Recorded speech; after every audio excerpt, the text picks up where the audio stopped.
Nếu ai đó lẻn vào nhà bạn khi bạn đang ngủ, chụp ảnh của bạn, bạn sẽ làm gì? Tiếng rung điện thoại nửa đêm đánh thức tôi dậy. Một số lạ gửi cho tôi một tin nhắn không thể giải thích được. Trời lạnh đắp chăn xong. Khi tôi nghĩ đây là ai gửi nhầm tin nhắn, một bức ảnh được gửi ngay sau đó. Trong ảnh là một người phụ nữ đang ngủ. Cô ấy mặc bộ đồ ngủ màu hồng, một nửa chăn rơi xuống đất.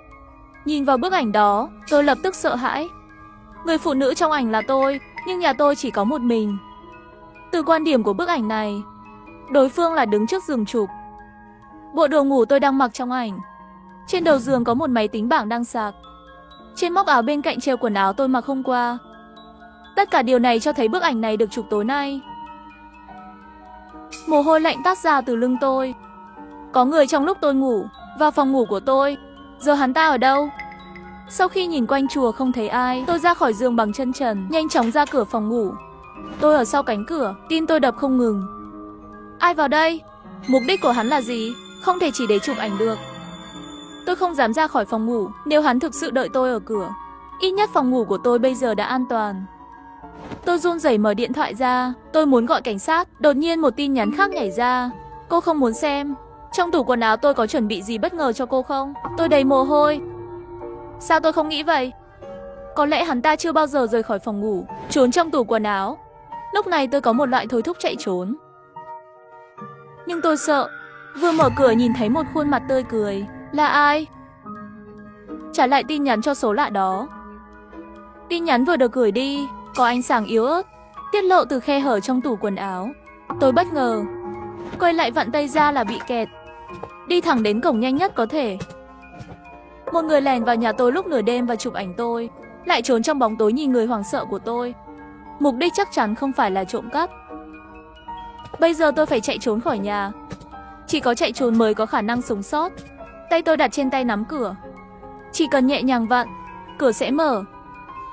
Nhưng giây tiếp theo, lòng bàn tay của tôi bị nóng đến mức cường bị rút lại. Tiếng động ngoài cửa làm tôi rùng mình. Đó là tiếng chìa khóa cắm vào lỗ khóa. Tôi thấy tay nắm cửa bắt đầu xoay. Có người đang vào. Tôi nhanh chóng khóa cửa lại. Tôi mới chuyển đến đây 2 ngày trước.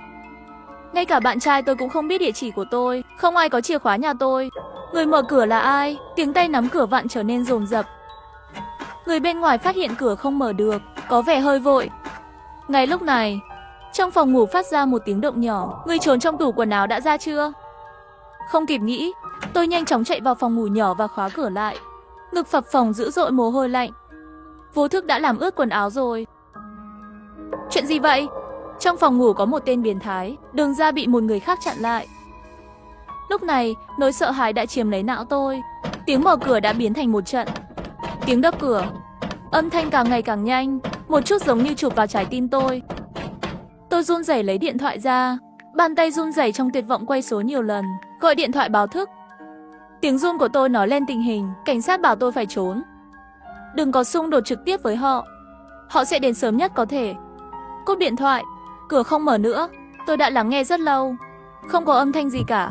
Trong bóng tối, dường như chỉ còn lại hơi thở và nhịp tim của tôi. Chẳng lẽ bọn họ nghe thấy tôi báo cảnh sát đều sợ hãi chạy đi sao? Tôi thở phào nhẹ nhõm khi tôi nghĩ rằng tôi đã an toàn. Điện thoại lại rung. Trên màn hình xuất hiện 2 chữ quay đầu. Tôi lập tức sợ hãi. Tôi không để bất cứ thứ gì trong phòng này. Nếu tôi trốn tránh ai đó, tôi chắc chắn sẽ phát hiện ra. Đây là tầng 6. Muốn vào chỉ có một con đường là cửa. Cha anh ta đang làm tôi sợ. Đang nghĩ đến cửa sổ góc mắt. Trên đó hình như có cái gì đó. Đặt gương xem, một khuôn mặt trắng bệch đang lặng lẽ dán kính nhìn chằm chằm vào tôi. Nếu không phải là kinh nghiệm cá nhân, tôi cũng không tin có thể bị dọa ngất xỉu. Tất cả đều bị tiếng cửa của chủ đánh thức. Kiểm tra hiện trường. Sau khi gọi giám sát và thăm hàng xóm, họ đã cho tôi một kết quả mà tôi không thể chấp nhận. Họ nghi ngờ tôi nói dối. Không có dấu vết của bất cứ ai trong nhà tôi. Không có ảnh, không có tin nhắn, ngay cả con số lạ đó, nó cũng biến mất trên điện thoại của tôi. Cửa sổ trống rỗng, không có khuôn mặt trắng bệch, cũng không có hàng xóm nào nghe thấy tiếng ồn ào tối qua. Tất cả điều này chứng minh những gì tôi trải qua tối qua là giả. Chẳng lẽ là một giấc mơ? Bản thân tôi trở nên không chắc chắn. Bởi vì khi bị tiếng gõ cửa của chú đánh thức, tôi thấy mình đang ngủ trên giường trong phòng ngủ chính. Nhưng nếu là mộng, tại sao tôi lại gọi cảnh sát? Tôi đã nói với Thái Từ Khôn chuyện này. Thái Tử Khôn là bạn trai của tôi. Anh ấy thường rất bận rộn trong công việc, đi công tác 10 mấy ngày rồi. Hắn nghe xong chuyện cũng cảm thấy không thể tin được. Sau khi suy nghĩ một lúc rồi nói, anh nghi là không ai vào phòng em. Em tìm đi. Có ai đó trong phòng ngủ của em không? Giám sát tàng hình được cài đặt. Tôi nghi những gì Thái Tử Khôn nói có lý. Tôi cũng nghe nói rồi, một số người thuê nhà tìm kiếm sự phấn khích. Sau khi trả phòng, sẽ để lại camera lộ kim trong nhà. Xem người thuê tiếp theo, cuộc sống cũng có người sẽ để lại chìa khóa. Biết là phụ nữ sống một mình, sẽ lợi dụng đêm khuya để lẻn vào nhà. Cúp điện thoại, tôi bắt đầu tìm kiếm trên thảm trong phòng ngủ. Nhưng tôi đã tìm khắp nơi, cũng không tìm thấy camera. Tôi nhớ lại mọi thứ tối qua đều rất thật. Nếu có ai đó vào, tại sao cảnh sát không tìm thấy gì? Cuối cùng hình như ngoại trừ nằm mơ, gọi cảnh sát trong lúc mộng du. Tôi không thể tìm ra lời giải thích hợp lý hơn. Điện thoại của Thái Tử Khôn lại gọi vào. Tiểu Kỳ, em đến phòng của chúng ta ở đi. Tôi hơi do dự, mặc dù mối quan hệ của chúng tôi rất tốt, nhưng suy nghĩ của tôi truyền thống hơn. Dù sao thì chúng tôi vẫn chưa kết hôn. Thái Tử Khôn cũng nghe ra sự do dự của tôi. Nếu không được, em ở khách sạn vài ngày. Khách sạn tương đối an toàn. Ở khách sạn cũng không phải là giải pháp lâu dài. Tôi sợ anh ấy lo lắng, cho nên trên miệng vẫn đồng ý. Cúp điện thoại, tôi gọi điện thoại cho chủ nhà. Thay ổ khóa sau khi nhận được sự đồng ý của chủ nhà, tôi lại tự mình đến nghiệp vụ xem camera giám sát. Không thấy gì bất thường. Tôi đến trung tâm mua sắm mua mấy kho báu sạc về nhà sạc. Về đến nhà đã là buổi chiều rồi. Kiệt sức, tôi nằm trên giường và ngủ thiếp đi. Lúc tỉnh dậy trời đã gần tối rồi. Tôi đã chuẩn bị đầy đủ. Khóa cửa lại, khóa cửa sổ, đặt đèn bàn nhỏ sạc điện ở đầu giường.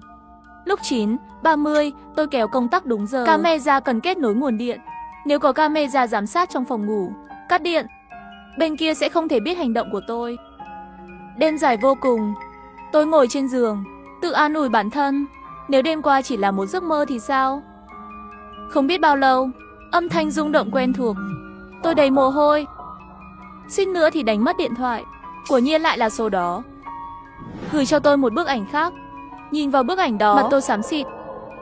Trong ảnh tôi đang ngồi trên giường, nhìn xuống điện thoại. Ánh sáng màn hình chiếu vào mặt tôi.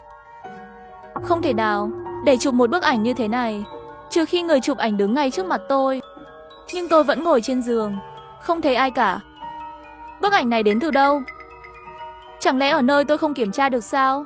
Giấu camera, nguồn điện không kết nối ở nhà tôi. Không phải nhân viên của nhà tôi, chẳng lẽ là trên lầu? Tôi nhìn lên trần nhà. Nếu là trên lầu, một số điều có ý nghĩa. Ví dụ như khuôn mặt trắng bệch bên ngoài cửa sổ, có thể là hình nộm rơi từ trên lầu xuống bằng dây thừng. Ví dụ, camera giám sát không chụp được người khả nghi ra khỏi tòa nhà, bởi vì hắn đã sống trong tòa nhà này. Đầu ngứa quá, cảm giác như sắp nổ não rồi. Tôi dường như gần với sự thật. Nhưng lúc này, trong nhà bỗng nhiên chìm vào bóng tối. Đèn tắt rồi, không có điện. Loại đèn bàn nhỏ sạc này tiêu thụ rất ít điện. Tôi đã xem nó 1 giờ trước. Lượng điện vẫn đầy. Có thể bị hỏng rồi. Tôi đang chuẩn bị bật đèn pin điện thoại di động. Khi đi kiểm tra, điện thoại lại rung. Một tin nhắn nhảy vào mắt. Bóng tối có vẻ thú vị hơn. Sợ hãi như một con rắn độc nắm chặt cổ họng tôi. Tôi đứng lên, 3 bước và làm 2 bước để đến cửa. Mở cửa và chạy ra ngoài. Sợ chạy chậm một bước, có một đôi bàn tay to lớn đột nhiên từ dưới gầm giường nắm lấy cổ chân tôi, kéo tôi vào. Tôi không dám nhìn lại, nhưng tôi biết có một người dưới gầm giường trong phòng ngủ của tôi. Đèn bàn ở đầu giường được kết nối với kho báu sạc. Nếu không ai thao tác, không thể dập tắt vô cớ. Kết hợp thông tin đó, tôi gần như chắc chắn tôi đã ở chung phòng với một tên biến thái. Vâng, tôi đã bất cẩn, tưởng chỉ cần kiểm tra xong khóa thì chắc chắn không sao. Nhưng không ngờ hắn ta vẫn vào. Hắn là khi nào? Vào là khi tôi ra ngoài. Vẫn là buổi chiều khi ngủ. Tôi run lên khi nghĩ đến đây. Khi tôi ngủ, hắn có thể đã ở đâu đó trong nhà tôi, nhìn chằm chằm vào tôi ngay lúc này. Âm thanh lạch cạch là nếu cắm vào lỗ khóa. Qua cánh cửa rõ ràng truyền vào tai tôi. Cùng một lúc, cùng một khoảnh khắc tôi chạy ra cửa. Ngoài cửa đều có một người xông vào. Tôi dừng bước, hoảng sợ không chọn đường, liền vào nhà vệ sinh. Nhưng vừa vào thì tôi hối hận. Cửa phòng vệ sinh là kính mờ. Người đó chỉ cần một chân là có thể đá đi. Phải làm sao? Khi tôi đi xem camera giám sát vào buổi chiều, lưu điện thoại của bảo vệ. Tôi mở điện thoại và gọi cho bảo vệ. Nghe mày đi, đã lâu rồi. Bên kia điện thoại cuối cùng cũng có tiếng nói chuyện.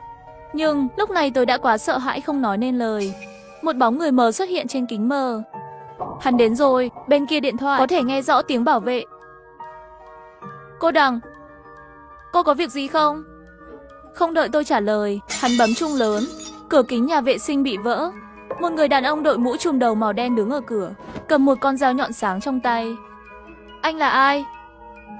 Đang làm cái quái gì vậy? Giọng nói của tôi giống như cơ thể của tôi run quá. Tôi liên tục lùi lại. Rất nhanh sau lưng dựa vào bức tường lạnh lẽo. Tôi kinh hoàng nhìn hắn không thể để ý đến việc tôi đến gần. Đừng giết tôi. Làm ơn. Tôi vừa cầu xin lòng thương xót vừa đến gần cây lau nhà ở góc. Có lẽ đó là sức mạnh bùng nổ của con người trong thời điểm nguy hiểm. Tôi lấy cây lau nhà trong góc, dùng hết sức để lên mặt hắn. Hắn bị tôi cảm thấy ngã xuống đất. Tôi nhân cơ hội này nhanh chóng chạy ra ngoài. Nhưng chân trước của tôi vừa bước ra khỏi phòng tắm, một bàn tay lạnh lẽo nắm lấy mắt cá chân tôi, kéo mạnh về phía sau, rơi xuống đất. Bỏ điện thoại ra. Lúc này âm thanh ngoài cửa vẫn còn đó, nhưng sau khi khóa không mở được, hắn ta lại mở cửa. Âm thanh to và khẩn cấp, có vẻ như không thể chờ đợi để vào. Mục đích hắn muốn vào cũng không đơn giản, nhưng lúc này tôi không còn cách nào khác. Tôi bắt đầu kêu cứu, hy vọng anh ấy có thể cứu tôi. Không bao giờ muốn tôi hét lên, người ngoài cửa như bị tôi dọa vậy. Tiếng gõ cửa dừng lại, yên tĩnh như chưa từng nghĩ đến. Sau đó tôi chỉ cảm thấy đau nhói ở cổ sau. Cuối cùng hoàn toàn mất đi ý thức. Khi tôi thức dậy lần nữa, đã ở trên giường bệnh rồi. Cô y tá bên cạnh thấy tôi tỉnh dậy, mau gọi người vào. Vào là hai cảnh sát trước đó. Hóa ra sau khi nhân viên bảo vệ nhận được điện thoại của tôi, nhanh đến đây ngay lập tức. Bởi vì cửa không mở được, còn đặc biệt gọi nhân viên mở khóa. Kết quả lại phát hiện tôi nằm ở cửa phòng tắm. Kính bên cạnh bị vỡ nát khắp sàn nhà là báo cảnh sát. Ngoại trừ tay cô bị cắt bởi kính vỡ. Những thứ khác không sao đâu. Chuyện gì đã xảy ra? Tôi đã nói với cảnh sát chuyện của tôi.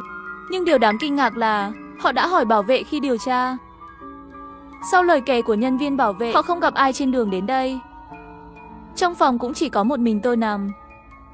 Làm sao có thể? Phòng làm nhiệm vụ rất gần tòa nhà tôi ở. Sao lại không thấy ai cả? Tổng cộng có 2 người. Bất cứ ai trong số họ sẽ chạy trốn. Chắc chắn sẽ gặp. Tôi đã nghĩ gì? Lấy điện thoại ra, bắt đầu xem tin nhắn và hình ảnh của ngày hôm qua. Và những điều kỳ lạ lại xảy ra. Số lạ đó, thông tin và hình ảnh lại hết rồi. May mắn thay, tôi đã mong đợi điều này. Khi nhận được tin nhắn, tôi lặng lẽ chụp ảnh màn hình. Thế là tôi mở album ảnh, chuẩn bị đưa ảnh chụp màn hình cho họ xem. Nhưng chuyện bất ngờ lại xảy ra. Ảnh chụp màn hình cũng biến mất. Trong điện thoại sạch sẽ. Có vẻ như những cái đó chưa bao giờ xuất hiện. Khoảnh khắc này, sau lưng tôi nổi da gà. Tối qua trông người đàn ông trùm đầu rất rõ ràng. Nhưng tất cả các tin nhắn anh ấy gửi, lại một lần nữa, tất cả đều biến mất. Không tìm thấy dấu vết nào. Khi bảo vệ tìm thấy tôi, cũng chỉ thấy một mình tôi, ngã trước cửa nhà vệ sinh, bất tỉnh. Tôi đã nói với hai cảnh sát về sự nghi ngờ của tôi. Tôi nghi ngờ kẻ xấu sống ngay trên nhà tôi. Cảnh sát nhìn tôi một cái. Khi cô sống trong khu phố này, không hiểu kỹ về khu vực sao? Căn hộ trên lầu của cô không có người ở. Cái này chúng tôi đã xác nhận rồi. Hiểu gì? Tôi có linh cảm. Lúc này điện thoại của Thái Tư Khôn gọi vào, hỏi tôi tối qua nghỉ ngơi thế nào. Khi hắn biết, tối qua, sau một lần trốn thoát nữa, gần như gầm lên. Anh ấy bảo tôi chuyển đến nhà mới. Dù sao cũng không thể sống ở đây nữa. Hôm nay mới cho anh biết em sống ở khu phố nào. Anh sẽ không để em sống ở đây. Thái Tư Khôn đã nói với tôi rất nhiều. Tôi mới biết, cảnh sát vừa nhìn tôi có ý gì. Thì ra, khu phố tôi sống này được gọi là phong thủy tuyệt vời. Vậy 1/3 số nhà trong tòa nhà mua để bính cho cốt. Và phòng trên lầu của tôi là ngoại trừ thanh minh và ngày lễ, bình thường sẽ không có ai đến. Tôi không bao giờ tìm kiếm bất kỳ thông tin nào trên internet, vì vậy tôi không biết gì về nó. Tôi nghĩ đến đêm hôm trước, khuôn mặt trắng bệch dán trên cửa sổ, thay đổi sắc mặt ngay lập tức. Tôi không còn dũng khí để quay lại khu phố nữa. Cuối cùng tôi đã làm theo lời khuyên của Thái Tư Khôn, chuyển đến nhà mới. Nhà mới là khu vực có an ninh tốt trong thành phố này. Tắm nước nóng và nằm trên giường. Bởi vì 2 ngày này đặc biệt, tôi nhanh chóng ngủ thiếp đi. Tôi nghĩ cuối cùng tôi cũng có thể có một giấc ngủ ngon. Nhưng nửa đêm tôi lại tỉnh dậy. Màn hình điện thoại giống như cảm giác tôi tỉnh dậy, bỗng nhiên sáng lên.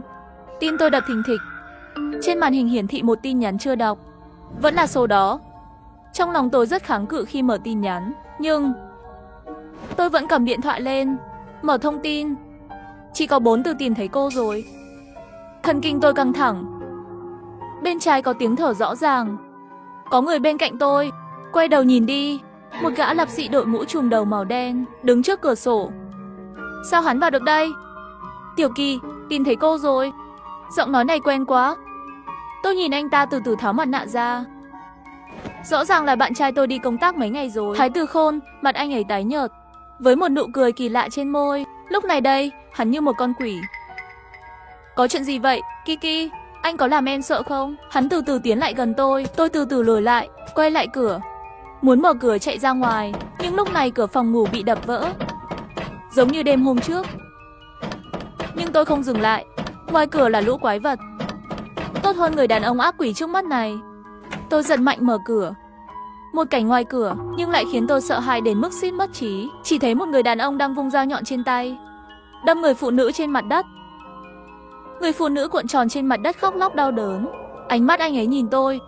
Tôi nhìn cái miệng hơi há của anh ta, dường như muốn nói gì đó với tôi. Rõ ràng là không có âm thanh phát ra, nhưng tôi lại biết rõ ràng anh ta nói là Tiểu Kỳ. Đừng đi ra. Phụ nữ bắt đầu chết, nhưng nhanh chóng không còn sống. Tôi chết rồi. Tôi trơ mắt nhìn hắn chết trước mặt tôi. Lúc này tôi đã khóc, không lau mắt, nước mắt gắt gao che miệng nhìn chằm chằm vào cảnh này. Lúc này người đàn ông kia đột nhiên ngẩng đầu lên, là cười, nhìn tôi, đều nhìn thấy rồi. Tôi ngạc nhiên, đó là một khuôn mặt vô cùng quen thuộc. Rồi tôi ngất đi. Không biết bao lâu, tôi đột nhiên tỉnh dậy, thở hổn hển. Toàn thân đã bị ướt đẫm mồ hôi. Thời gian trôi qua từng chút một. Tôi dần bình tĩnh lại. Tôi nhớ ra rồi, tất cả đều nhớ ra. Cuối cùng cũng nhớ ra, tôi muốn gọi cảnh sát. Người phụ nữ bị giết là chị gái tôi, và kẻ giết cô ta cũng trở thành bạn trai của tôi, Thái Từ Khôn. Khoảnh khắc Thái Từ Khôn bị bắt, khuôn mặt khó tin. Tôi nghĩ chắc anh ấy hối hận vì đã để tôi ở bên. Đêm đó mưa mù sương. Tiếng gõ cửa đánh thức tôi, nhắc nhở tôi rằng người đến không tốt. Chị gái phòng ngủ bên cạnh vội vàng chạy đến giữ tôi lại. Tiểu Kỳ, cô vào đi, cho dù nghe thấy âm thanh gì cũng đừng ra. Tôi nghe thấy tiếng động bên ngoài. Ngay sau đó là tiếng đánh lộn xộn. Tôi sợ hãi mở một khe hở trên cửa. Nhìn một người đàn ông đè chị gái xuống đất. Nhìn thấy một chút đâm vào người chị gái. Chị gái ngồi trên mặt đất khóc lóc đau đớn. Ánh mắt cô ấy nhìn tôi, môi như đông lạnh. Nhiều năm bên nhau cho tôi biết những gì chị gái nói. Tiểu Kỳ, đừng ra ngoài, tôi sợ quá. Đầu óc trống rỗng. Lúc này người đàn ông kia đột nhiên ngẩng đầu lên, nhìn tôi, cô đều nhìn thấy rồi. Mong muốn sống sót khiến tôi nhanh chóng chạy ra cửa, mở cửa và chạy ra ngoài. Hắn cầm dao đuổi theo phía sau. Tôi không nhìn đường, bị một chiếc xe đâm phải. Chiếc xe đó đã cứu mạng tôi. Tôi bị thương ở đầu, mất một ký ức. Và kẻ giết người dường như biết tôi bị mất trí nhớ, không bao giờ đến với tôi nữa. Đó là đang hồi phục vết thương. Một thời gian tôi gặp Thái Từ Khôn. Thái Từ Khôn chăm sóc tôi chu đáo. Với một người đàn ông hợp lý như tôi, là ánh sáng trong cuộc đời đen tối của tôi, cùng tôi vượt qua những thời khắc khó khăn nhất. Cứ như vậy, chúng tôi trở thành bạn trai và bạn gái. Tình cảm của tôi với Thái Từ Khôn ngày càng tốt đẹp. Chỉ trong 1 năm, chúng tôi bắt đầu nói về hôn nhân. Mọi thứ dường như đang đi theo hướng tốt. Tôi nghĩ bây giờ Thái Từ Khôn nhất định rất hối hận. Tôi đã thấy hắn giết người. Hay là giữ tôi bên cạnh? Sao anh ta không theo dõi tôi? Anh ấy đi công tác nhiều như vậy, thật sự là đi công tác sao? Hắn tưởng tôi không biết. Hắn cài phần mềm giám sát vào điện thoại của tôi. Tôi không biết anh ta dùng số lạ lúc nửa đêm gửi tin nhắn quấy rối cho tôi. Tôi không biết anh ta ở trong bữa ăn của tôi đặt thuốc có thể thay thế người. Vấn đề tâm lý của tôi càng ngày càng nghiêm trọng. Xuất thần, ảo tưởng bị ngược đãi, trí nhớ luôn tạo ra sự nhầm lẫn. Lúc nghiêm trọng nhất, trong mơ cũng không phân biệt rõ ràng. Thậm chí vài lần còn báo cảnh sát vào ban đêm. Thái Từ Khôn đã đưa tôi đã gặp bác sĩ tâm lý nhiều lần. Bác sĩ tư vấn và điều trị bằng thuốc hết lần này đến lần khác. Hôm nay cuối cùng cũng nhớ ra hết rồi.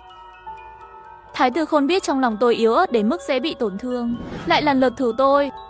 Đêm khuya về nhà chơi trò trốn tìm với tôi, sợ đến nỗi tôi trốn trong chăn run rẩy. Hắn đã giết tôi, không phải là có thể yên tâm sao? Nhưng sự thật là Thái Từ Khôn đã yêu tôi và coi chừng tôi, sợ tôi biết anh ta đã giết chị gái tôi. Vì vậy, Anh ta muốn biến tôi thành một kẻ điên. Bởi vì lời nói của người điên là không thể tin được. Tình yêu của hắn là như vậy, ích kỷ, hoang tưởng, cực đoan và đầy kiểm soát và chiếm hữu. Hắn đã gần thành công rồi. Nhưng anh ấy đã đánh giá thấp tình cảm của tôi dành cho chị gái tôi. Từ nhỏ tôi đã sống với chị gái. Tôi sống dưới sự bảo vệ của cô ấy. Vì vậy, sau khi tôi lén đi tư vấn tâm lý, khi nhìn thấy chị gái mình chết, tôi hoàn toàn tỉnh táo. Chỉ tôi biết chị gái tôi như thế nào. Cô ấy là một cô gái mạnh mẽ và tốt bụng. Sau khi cha mẹ qua đời, lúc nào cũng là chị gái tôi làm việc ở thành phố để tôi đi học, bảo vệ tôi rất tốt. Cho dù là có bạn trai cũng chưa từng nhắc tới tôi. Cô ấy bắt đầu từ đầu với Thái Tử Khôn. Sau khi từ từ có chút cải thiện, Thái Tử Khôn không coi trọng chị gái từ nông thôn ra. Vì vậy, tôi luôn muốn thoát khỏi anh ta. Bởi vì ý kiến bắt đầu bất hòa, hắn nhiều lần đánh chị gái. Chị gái vốn có ý không muốn bạn trai gánh nặng tôi với anh ấy. Nhưng vì thế, lúc đó tôi ở nhà, và con quỷ này cuối cùng cũng bị trừng phạt. Tôi cũng đã trả thù cho người chị đã chết của mình.